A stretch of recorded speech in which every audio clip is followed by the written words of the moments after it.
할렐루야. 함께하면 행복한 대산교회 주일 오후 예배에 오신 여러분들을 진심으로 환영합니다. 오늘 한번 이렇게 서로를 위해서 함께 인사를 했으면 좋겠다라는 생각이 듭니다. 수고 많이 하셨습니다라고 이렇게 인사하겠습니다. 시작. 수고 많이 하셨습니다. 이렇게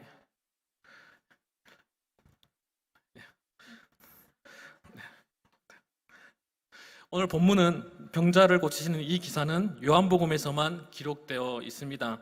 다른 복음서에는 기록되어 있지 않습니다. 공간복음서에서 말하지 않는 이야기를 저자가 가지고 왔어요.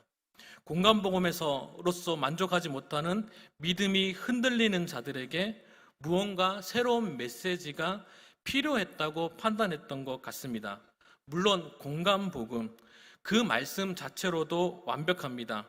그러나 1세기 당시의 사람들에게 이 믿음을 흔드는 요소들이 있었을 것입니다. 어쩌면 우리의 환경도 마찬가지입니다. 성경 66권만으로도 충분히 완벽합니다. 그러나 우리의 믿음을 흔드는 요소들이 얼마나 많이 있습니까? 오늘 본문은 예수님의 가장 가까이에 있었던 제자, 그 사랑받던 그 사도 요한이 말씀을 보고도 믿음이 흔들리는 요한복음의 독자들에게 이전에 없었던 새로운 이야기를 해주고 있습니다. 그들은 세상의 상식과 이념들을 벗어버리고 오로지 말씀을 붙잡고 예수 그리스도의 부활을 믿으며 살았습니다. 그런데 현실은 세상에서 받게 받는 비천한 신세가 되었던 것이죠. 그러한 그들에게 인간의 몸은 악하다라고 주장하는 헬라인들의 이야기는 복음보다 설득력 있게 다가오지 않았겠습니까? 그들의 이야기가 무엇입니까? 이 헬라인의 이야기가 무엇이냐고요? 우리의 인간의 이성으로 아무리 생각하고 우리 인간의 몸은 선에 이룰 수 없다라는 거예요. 왜요? 이 몸은 악하기 때문에 아무것도 알 수 없는 전적인 무능한 사람이라고 생각했습니다. 로마의 정치가들은 이러한 그들의 생각들을 역으로 이용했습니다. 로마 황제는 그 선에 가장 가까운 사람이라고 주장하면서 그들의 세계관을 확 붙잡고 있었던 겁니다. 그들의 삶은 황제를 통해서만 새롭게 된다고 생각하니 그들은 절대적으로 로마에 대해서 복종하게 되었던 것이죠. 로마가 그 넓은 영토를 다스릴 수 있었던 기반은 바로 이것에 있었습니다. 그런데 이러한 정치 형태에 따르지 않는 무리가 있었으니 그들이 바로 요한복음의 독자인 흩어진 유대인들, 디아스포라였습니다. 그들은 복음을 들고 살았습니다. 하나님만을 따르며 살았던 사람입니다. 그 거대한 세속의 무리가 헬라 문화권 안에서 믿음을 가지고 살아가는 사람들을 얼마나 많이 힘들게 하고 괴롭게 했을까요? 제가 예전에 터키라는 곳에 단기 선교를 간 적이 있습니다. 선교라기보다는 선교 여행을 다녀온 적이 있습니다. 터키는요, 사람들이 이슬람 국가인 줄 아는데 거기는 종교의 자유가 확실하게 보장된 민주주의 국가입니다. 로마도 마찬가지였을 거예요. 그들은 종교를 부정하지 않습니다. 그러나 중요한 것은요, 무슬림이 아닌 사람들은 취업을 할 수가 없어요. 직장인이 기독교로 전향을 하면 해고 사유가 됩니다. 자신의 종교를 주민등록증에 기독교라고 기입하는 나라가 터키입니다.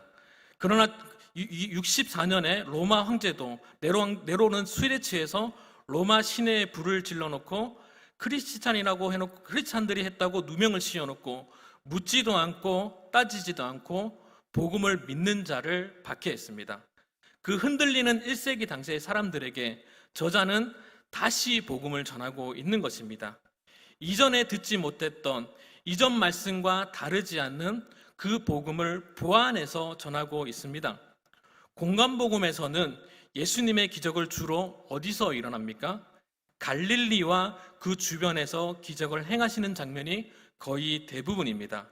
그러나 요한복음에서 예수님의 행적은 주로 예루살렘에서 일어났다고 기록하고 있습니다.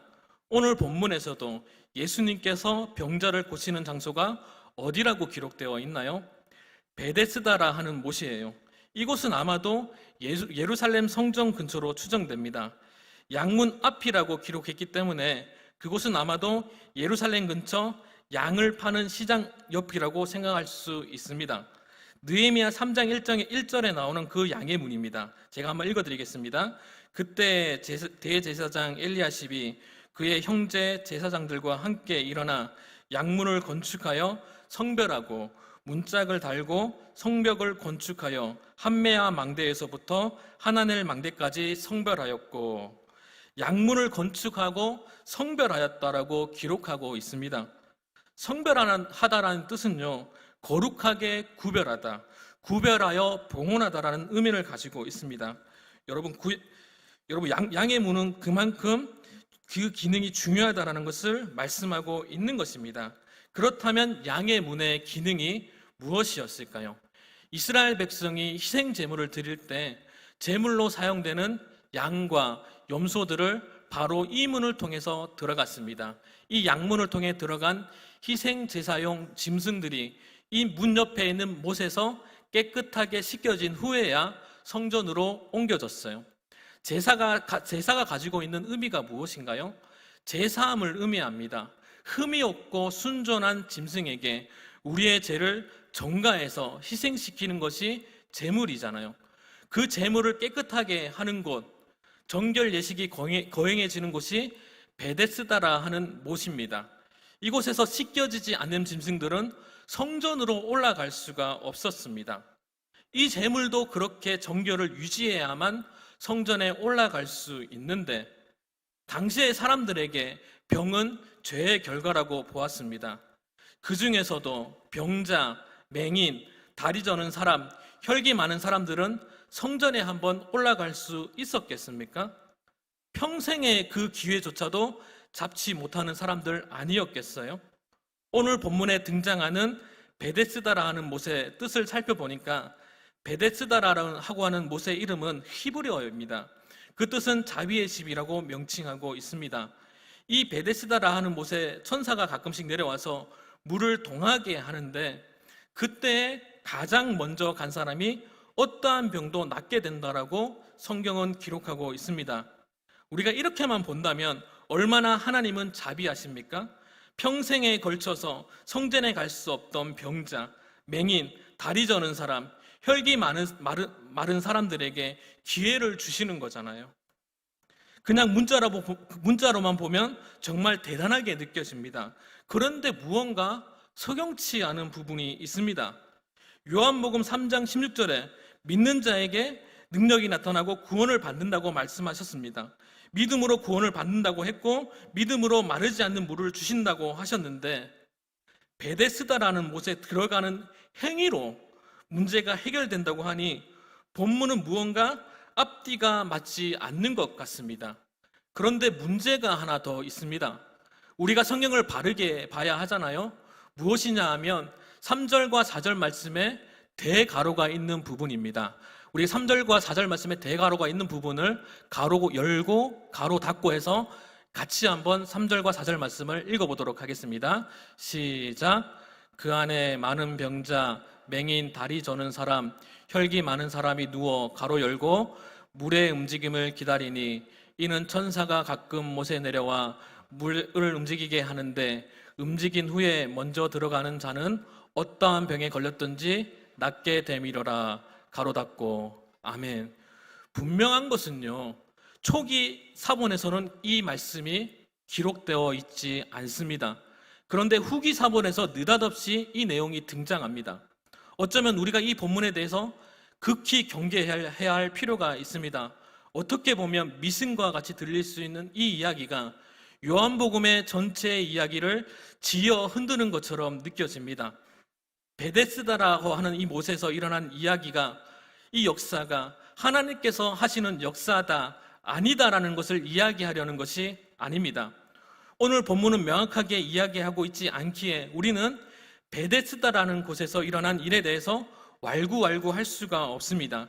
그런데 만약에 당시의 사람들 사이에 널리 유포되어 있던 이러한 사실에 대해서 이 기록을 생략되었다라면 7절에 나오는 38년 된 병자의 말은 이해하기 어려운 수수께끼와 같은 말이 됩니다. 예수님께서 베데스다라는 곳에 와서 보니 38년 된 병자가 있어서 말을 걸어요. 그런데 그 병자의 말은 생뚱맞게 대답합니다. 병자가 대답하되 주여 물이 움직일 때 나를 못에 넣어주는 사람이 없어 내가 가는 동안 다른 사람이 먼저 내려가나이다 라고 이야기합니다. 아마도 성경의 필자들은요, 본문의 내용을 보충 설명하기 위해서 난해주 형식으로 본문을 기록했던 것 같아요. 이 난해주라고 하면요, 본문의 내용이 어렵기 때문에 부가적으로 설명해서 첨부해서 글을 적기 시작했는데, 그러면서 이 첨부된 글이 본문 속으로 첨가되어서 기록된 것으로 볼 수 있을 것 같습니다. 그런데 여기서 중요한 것은요, 베데스다라는 곳에서 기적이 일어나고 안 일어나고가 포인트가 아닙니다. 이게 미신적이다 아니라가 중요한 것이 아닙니다. 예수님께서 베데스다라는 곳에 와서 볼 때까지 38년 된 병자에게 희망은 그 베데스다라는 곳에 들어가는 것이었습니다. 그런 그들에게 38년 동안 그에게 희망을 주었을 뿐, 그를 베데스다라고 하는 못에 넣어준 사람은 아무도 없었다라는 것이 문제입니다. 다시 강조해서 이야기하면 베데스다라는 못에 일어나는 기적이 포인트가 아닙니다. 그러니 3절과 4절 말씀은 생략되어도 무관할 것 같습니다. 다시 중요한 것은 7절 말씀에서 고백하는 것입니다. 그가 생각하는 이상적인 그곳으로 인도하는 사람들이 아무도 없었다라는 겁니다. 그에게는 오로지 희망 고문만이 있었을 뿐입니다. 이 말씀을 누가 듣고 있습니까? 흩어진 유대인들이, 철학의 세계 안에 있는 그들이 보고 있습니다. 하나님의 복음에 만족하지 못하고 있는 로마 세계 속에 살아가는 흩어진 디아스포라가 이 유대인들이 이 말씀을 보고 있습니다. 철학이 그들의 모든 세계를 지배한다고 생각하고 로마가 자신의 삶을 선한 길로 인도한다고 하는 희망 고문과 같은 그 말을 듣고 있었지만 그 누구도 그들을 인정해 준 적이 없어요. 술 먹고 술에 취해서 로마의 불을 지른 네로 왕제는 그 누명을 크리스찬들에게 씌워버렸습니다. 로마가 그들에게 희망을 줄 것처럼 이야기하였지만 그 누구도 그들의 편에 서주지 않았습니다. 철저하게 질바받고 숨어야만 살 수 있는 비참한 신세에 있는 디아스포라들이 이 말씀을 보고 듣고 있는 것입니다. 공간복음이 전혀 전하지 않는 베데스다라 하는 못에서 만난 38년 된 병자의 모습은 철저하게 로마 황제 숭배를 강요받았지만 그들에게 보호받지 못하는 자신들의 모습으로 비추어지지 않았겠습니까? 처음에는 모든 종교를 인정해 주는 것처럼 그들을 미혹했습니다.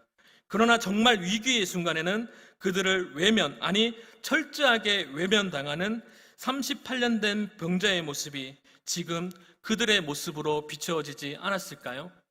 어쩌면 우리도 마찬가지이지 않나요? 철저하게 돈이 우리를 행복하게 할 줄 알았습니다.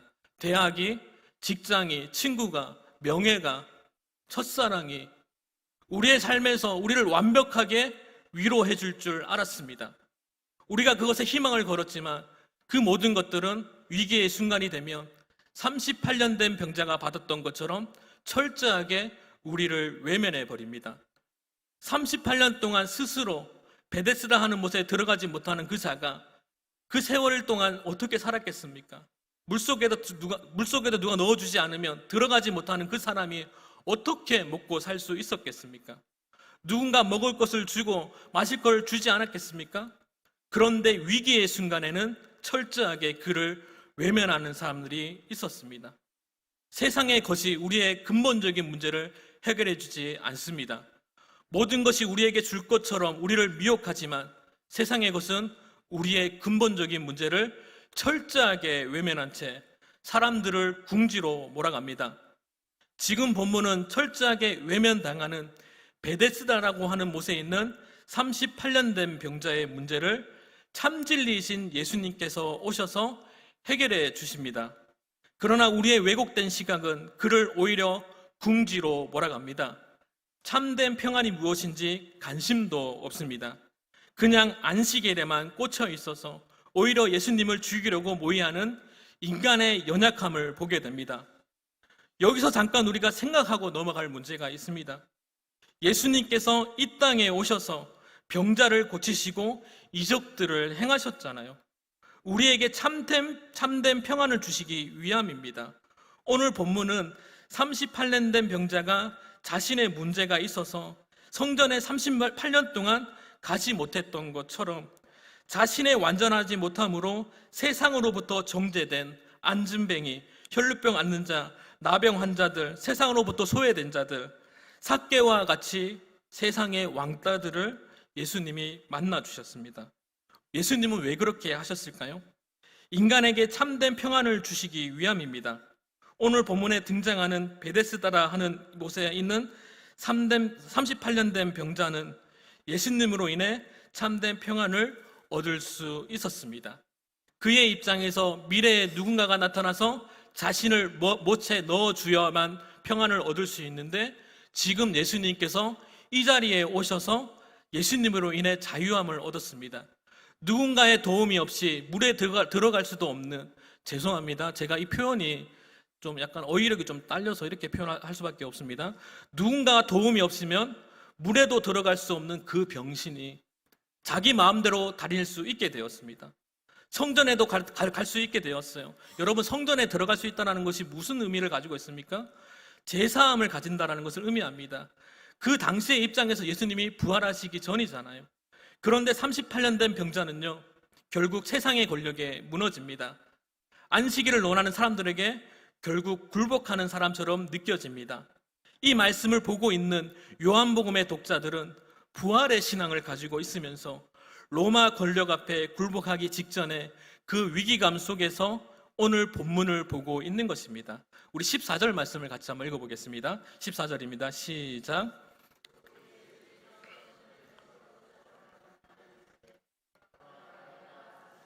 더 심한 것이 생기지 않게 다시는 죄를 범하지 말라 하시니. 아멘. 부활의 신앙을 가지고 있음에도 불구하고 믿음이 없이 세속 권력 앞에 흔들리는 그들에게 오늘 본문은 흔들리지 말라고 말씀하고 있는 것입니다. 보라, 내가 나았으니 너의 문제가 해결되었으니 더 심한 것이 생기지 않도록 죄를 범하지 말라고 말씀하고 있습니다. 너희가 믿음으로 구원을 받았으니 더 이상 믿음이 없는 자처럼 살지 말라고 하시는 메시지입니다. 38년 된 병자는 결국 권력 앞에 무너집니다. 예수님은 철저하게 외면받았던 38년 된 병자에게 철저하게 외면당하셨습니다. 보라, 내가 나았으니 더 심한 것이 생기지 않게 다시 죄를 범하지 말라 하시는 말씀이 끝나기 무섭게 그 사람이 유대인들에게 가서 자기를 고치시는 이가 예수님이라고 고발합니다. 다시 반복해서 말씀드리면 부활의 신앙을 가진 흩어진 유대인들의 입장에서 오늘 본문은 어떻게 다가왔을까요? 나를 위하여 십자가에 달려 돌아가신 예수 그리스도의 죽으심과 부활을 철저하게 외면하는 모습으로 다가왔지 않았을까요? 우리는 십자가의 복음을 이미 믿음으로 구원을 받은 사람입니다. 그렇다면 우리의 삶도 한번 점검해 봐야 합니다. 나의 삶 속에서 베데스다라는 못의 병자처럼 예수 그리스도를 철저하게 외면하고 살아가는 모습이 있지는 않은지 고민해 보길 소망합니다. 예수님은 그러한 38년 된 병자를 끝까지 사랑하시고 그를 끝까지 외면하지 않으십니다. 예수님은 그를 미친 사람 취급하고 모른 척 할 수도 있었을 거예요. 그러나 예수님은 자신의 발언이 무슨 의미를 가지는지 아시면서도 철저하게 그를 외면하지 않으셨습니다. 자신의 죽음까지도 내어주면서까지 우리를 외면하지 않는 그분이 참된 진리이지 않겠습니까? 세상의 학문은 위기의 순간에 우리를 철저하게 외면합니다. 그러나 우리 구원자 되신 예수 그리스도는 위기의 순간에 우리를 외면치 않으시고 십자가의 죽으심으로 우리를 위하여 부활하셨습니다. 우리는 그분을 믿으며 한 주를 승리하며 살아갈 수 있기를 주님의 이름으로 축복합니다.